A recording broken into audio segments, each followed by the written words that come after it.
সহ সম্পাদক, দেশ নেত্রী বেগম খালেদা জিয়ার স্নেহধন্য, যাকে দেশ নেত্রী বেগম খালেদা জিয়ার সন্তানের মতন জানতেন, আপনাদের সাবেক এমপি, আপনাদের প্রিয় নেতা জননেতা আলহাজি মাস্টারউদ্দিন হোসেন সাহেব।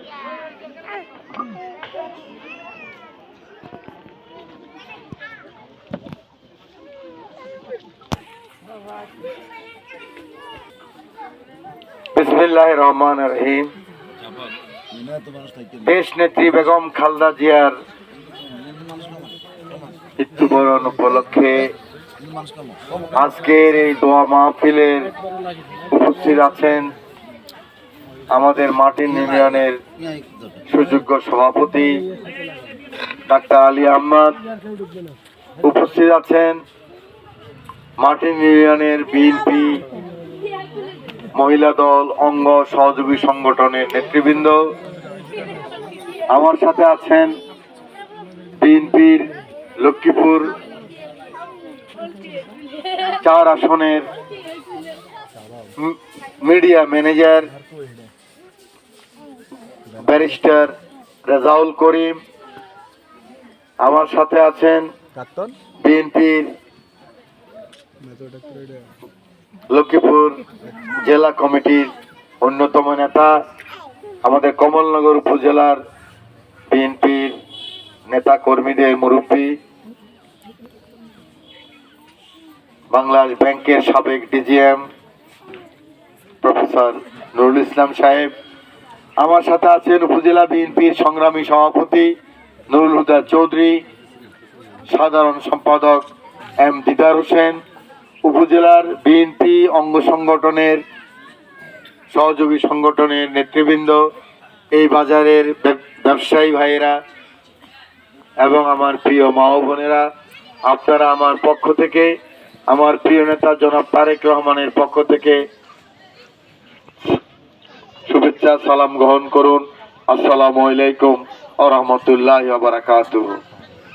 আজকে আপনাদের সামনে নির্বাচনের কথা বলার কথা ছিল, কারণ গত 17 বছর অনেক আন্দোলন সংগ্রামের পর, অনেক গুম খুনের পর, অনেক নির্যাতনের পর আমার অনেক মা তার সন্তান হারিয়েছেন, অনেক বোন বিধবা হয়েছেন, অনেক বোনের সংসার তছনছ হয়ে গেছে।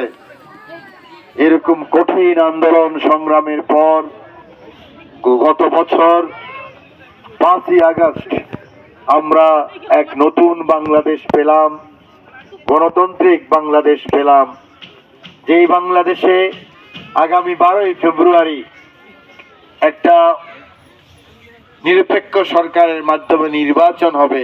আমি আজকে কিন্তু সেই নির্বাচনের কথা আপনাদের কাছে বলার কথা ছিল, কিন্তু প্রিয় মা ও বোনেরা, ইতিমধ্যে আপনারা জানেন আমরা এমন এক মানুষকে হারিয়েছি, এমন একজন মাকে হারিয়েছি যিনি তার সারাটি জীবন এই বাংলাদেশের মানুষের জন্য আন্দোলন করেছেন, সংগ্রাম করেছেন, রাষ্ট্র পরিচালনা করেছেন, যিনি মাত্র 16 বছর বয়সে যার বিয়ে হয়েছিল শহীদ প্রেসিডেন্ট জিয়াউর রহমানের সাথে, এবং 32 বছর বয়সে তিনি বিধবা হয়েছেন।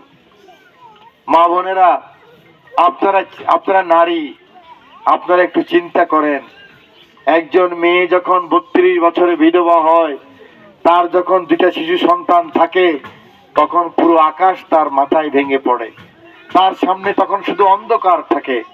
আমাদের সেই নেত্রী, সেই মহিষী নেত্রী, দেশ নেত্রী বেগম খালেদা জিয়া গত 30শে ডিসেম্বর রাজধানীর এভার কেয়ার হাসপাতালে আমাদের সকলের মায়া ছেড়ে মহান রবের ডাকে, সেই রবের কাছে উনি চলে গেছেন।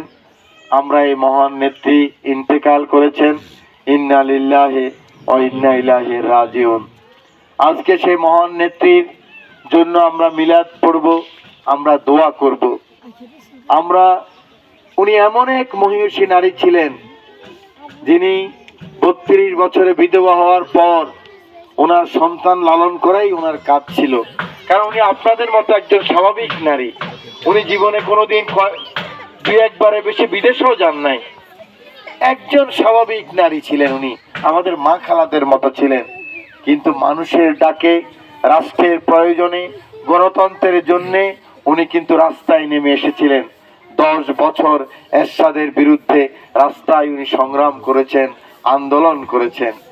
এরশাদের পতনের পর বাংলাদেশে প্রথম যে নিরপেক্ষ সরকারের অধীনে নির্বাচন হয়, সেই নির্বাচনে উনি প্রথম এমপির জন্য ভোট করেছেন এবং প্রথম এমপি হয়েছেন, প্রথম বাংলাদেশের প্রধানমন্ত্রী হয়েছেন। তিনবার তিনি বাংলাদেশের প্রধানমন্ত্রী ছিলেন, 2 বার বিরোধী দলীয় নেত্রী ছিলেন। প্রিয় মা ও বোনেরা, যিনি তার জীবনে কোনোদিন কোনো অন্যায়ের সাথে আপোষ করেন নাই, বাংলাদেশের মানুষের সাথে কারো সাথে উনি আপোষ করেন নাই, কারো কাছে তিনি মাথা নত করেন নাই।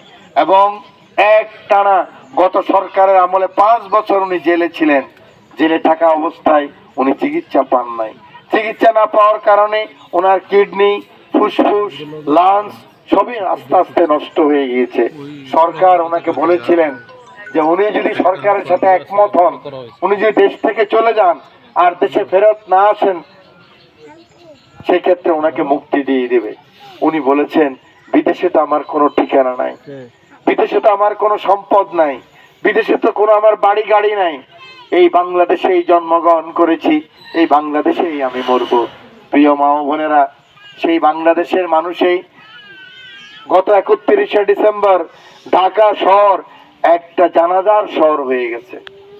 ওই একদম যাত্রাবাড়ির শহীদ আখড়া থেকে শুরু করে উত্তরের ঢাকার সাভার পর্যন্ত প্রত্যেকটা জায়গায় মানুষ সবাই শুধু জানাজার নামাজ পড়ছেন। প্রায় 2 কোটি মানুষ সেদিন ঢাকা শহরে উপস্থিত হয়েছিলেন। দুনিয়ার সমস্ত সম্মান, এত ষড়যন্ত্র করার পরও আল্লাহ কিন্তু তাকে দুনিয়ার সমস্ত সম্মান দিয়েছেন। পুরা সরকার, সামরিক বাহিনী, আধা সামরিক বাহিনী, পুলিশ, সিভিল প্রশাসন, মিলিটারি প্রশাসন, বাংলাদেশের মানুষ সকলেই কিন্তু তার জানাজায় অংশগ্রহণ করেছে। সরকার তার সর্বোচ্চ চেষ্টা করেছে। প্রিয় মা বোনেরা, দুনিয়ার সম্মান উনি সবই পেয়েছেন। এখন আমরা মহান রবের কাছে প্রার্থনা করব, আল্লাহর কাছে প্রার্থনা করব, আল্লাহ যেন এই মহিষী নারীকে বেহেশতের সর্বোচ্চ মাকাম দান করেন। আমিন। আল্লাহ যেন তার সমস্ত সাগীরা কবিরা গুনাহ মাফ করে দেন। আমিন। প্রিয় মা ও বোনেরা, আজকে আপনাদেরকে একটি কথাই বলতে চাই, এই বাংলাদেশের নারীদের উন্নয়নে বেগম খালেদা জিয়া 1991 সালে প্রথমে কিন্তু সরকারে এসে উনি বুঝেছিলেন এই বাংলাদেশের নারীদেরকে যদি আমরা এগিয়ে না আনি, নিরাপত্তার ব্যবস্থা না করি, অর্থনৈতিক মুক্তির ব্যবস্থা না করি, তাহলে বাংলাদেশ কোনোদিন সামনে এগোবে না। সেই জন্য উনি বয়স্ক ভাতা করেছিলেন, বিধবা ভাতা করেছিলেন, স্বামী পরিত্যক্ত ভাতা করেছিলেন।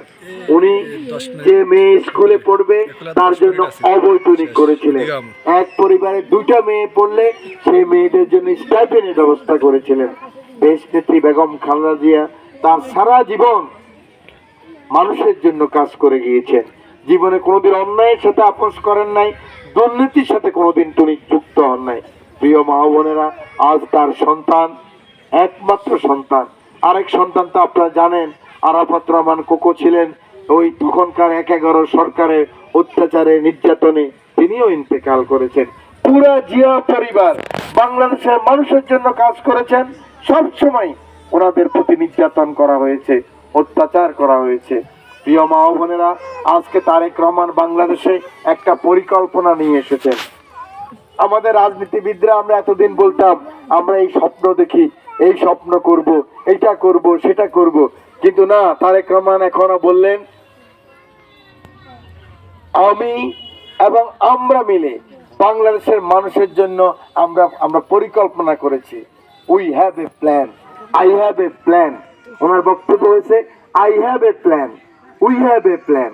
আমরা একটা পরিকল্পনা করেছি, যে পরিকল্পনার মাধ্যমে বাংলাদেশের কৃষক, বাংলাদেশের শ্রমিক, বাংলাদেশের ব্যবসায়ী, বাংলাদেশের ক্ষুদ্র ব্যবসায়ী, রিক্সা শ্রমিক, বাংলাদেশের নারী, বাংলাদেশের পুরুষ, বাংলাদেশের আলেমেদিন, বাংলাদেশের ছাত্র, বাংলাদেশের শিক্ষক, তারা সকলেই উপকৃত হবে। সকলেই আমরা যে বাংলাদেশের স্বপ্ন দেখছিলাম, মানবিক বাংলাদেশের স্বপ্ন দেখেছিলাম, আমরা যে ইনসাফের বাংলাদেশের স্বপ্ন দেখেছিলাম, আমরা যে গণতান্ত্রিক বাংলাদেশের স্বপ্ন দেখেছিলাম, এবার আর স্বপ্ন না, উই হ্যাভ এ প্ল্যান। আমরা পরিকল্পনা নিয়ে এসেছি। এই পরিকল্পনার মাধ্যমে আগামী 12ই ফেব্রুয়ারি যে নির্বাচন হবে, সেই নির্বাচনে আল্লাহ যদি জনাব তারেক রহমানকে কামিয়াব করে, তাহলে আমাদের বাংলাদেশ একটি সুন্দর বাংলাদেশ হবে, ইনসাফের বাংলাদেশ হবে। প্রিয় মা বোনেরা, যেহেতু এখন নির্বাচন চলছে, নির্বাচনের আচরণ বিধি আছে, সেই কারণে আমি কোনো ভোট প্রার্থনা করব না, আমি ভোটের জন্য আসি নাই। আমি শুধু আপনাদেরকে বলতে চাই, বিশেষ করে মা ও বোনদেরকে, আমার নেতা তারেক রহমান বলেছেন বাংলাদেশের অর্ধেক জনসংখ্যা হলো নারী। এই নারীদেরকে পিছনে ফেলে, নারীদেরকে বৈষম্যের মধ্যে রেখে, নারীদেরকে নির্যাতনের মধ্যে রেখে, নারীদের অর্থনৈতিক মুক্তি না দিতে পারলে বাংলাদেশ কখনো মাথা তুলে দাঁড়াবে না।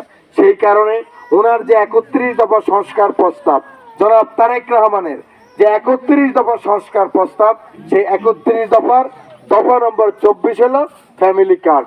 যে ফ্যামিলি কার্ডের মাধ্যমে আমার মা এবং বোনেরা তাদের খাদ্যের নিশ্চয়তা পাবে, বাসস্থানের নিশ্চয়তা হবে। কারণ বাংলাদেশের নারীরা পিতার বাড়িতে যেমন বৈষম্যের শিকার, স্বামীর বাড়িতেও, এবং স্বামী মারা গেলে যখন সন্তানের কাছে থাকে তখনও তিনি কিন্তু সেই মর্যাদা পান না। সেই জন্য আমার নেতা তারেক রহমান বললেন, এক হাতে যতটুকু পারা যায়, 2 হাত হলে আরো অনেক বেশি শক্তিশালী হয়। এক হাত পুরুষ আর এক হাত নারী। এই নারীদের জন্য উনি বললেন দফা নম্বর 26 হেলথ কার্ড, স্বাস্থ্য কার্ড। দফা নম্বর 24 হলো ফ্যামিলি কার্ড, আর দফা নম্বর 26 হলো স্বাস্থ্য কার্ড। এই দুইটা যদি আমরা দিতে পারি, তাহলে বাংলাদেশের মা এবং বোনেরা সবচেয়ে শক্তিশালী। পৃথিবীর সব দেশের মেয়েদের চেয়েও আমাদের মেয়েরা শক্তিশালী। আমরা যদি তাদের খাদ্যের নিশ্চয়তা দিতে পারি, বাসস্থানের নিশ্চয়তা দিতে পারি, স্বাস্থ্যের নিশ্চয়তা দিতে পারি, তাহলে ইনশাল্লাহ আমাদের বাংলাদেশ অবশ্যই এগিয়ে যাবে। প্রিয় মা ও বোনেরা, প্রিয় ভাইয়েরা, প্রিয় ব্যবসায়ী ভাইয়েরা, আমরা একটা রামগতি এবং কমলনগরকে এমন একটা পরিবেশ দিতে চাই, যেটা আমি 2000 সালে বলেছিলাম। আমরা মামলা হামলা মুক্ত রামগতি চাই, আমরা প্রতিহিংসা মুক্ত রাজনীতি চাই, আমরা একটা সুশীল সমাজ চাই, যেখানে আমরা প্রতিযোগিতা করব, কিন্তু আমরা প্রতিহিংসা করব না। এই যে এখন নির্বাচনে আমরা দাঁড়িয়েছি, আমরা কারো বিরুদ্ধে কোনো কুৎসা রটনা করব না, কারো বিরুদ্ধে খারাপ বলবো না। কারণ রামগতির মানুষ, কমলনগর মানুষ আপনাদের যে প্রার্থী আশরাফুদ্দিন নিজান, তার সম্বন্ধে জানে। কারণ আমি 13 বছর টানা এমপি ছিলাম। আমি ঘুষ খাই কিনা, আমি দুর্নীতি করি কিনা, কারো বিরুদ্ধে মামলা দেয় কিনা, আমি নামাজি কিনা, আমি হকে কিনা, আমি ইসলামের পক্ষে কিনা, আমার মনে হয় রামগতি কমলনগরে নারী পুরুষ ওনারা সবাই জানে। অতএব আপনারা আপনাদের বিবেচনা করে যাকে আপনারা পছন্দ করেন, আপনাদের পছন্দের প্রার্থীকে আপনারা আপনাদের কাছে টেনে নেবেন। এই কথা বলে দেশ নেত্রী বেগম খালেদা জিয়ার জন্য দোয়াতে আমি আমার বক্তব্য শেষ করছি। আল্লাহ হাফেজ। বাংলাদেশ জিন্দাবাদ। আসসালামু আলাইকুম।